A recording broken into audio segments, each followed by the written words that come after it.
নবী মুহাম্মদ শায়ের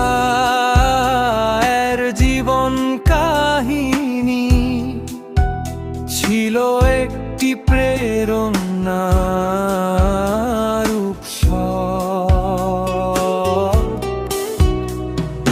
মক্কায় জন্মগ্রহণের পর তিনি ছোটবেলা থেকেই সততা এবং বিশ্বস্ততার জন্য পরিচিত ছিলেন।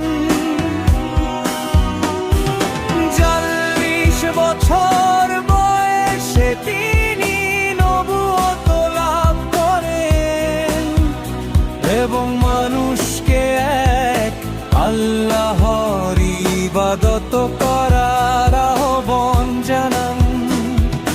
৪০ বছর বয়সে তিনি নবুয়ত লাভ করেন এবং মানুষকে এক আল্লাহর ইবাদত করার আহ্বান জানান।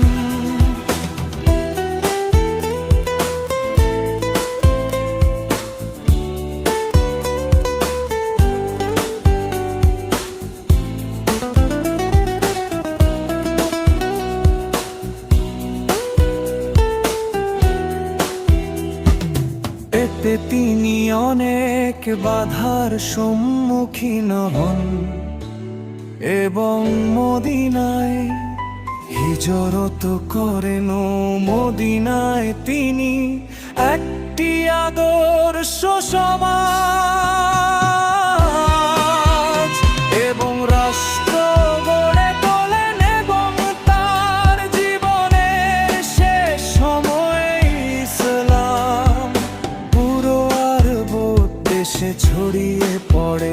তার শিক্ষা, ধৈর্য এবং মহানুভবতা মানুষকে পথ দেখায়।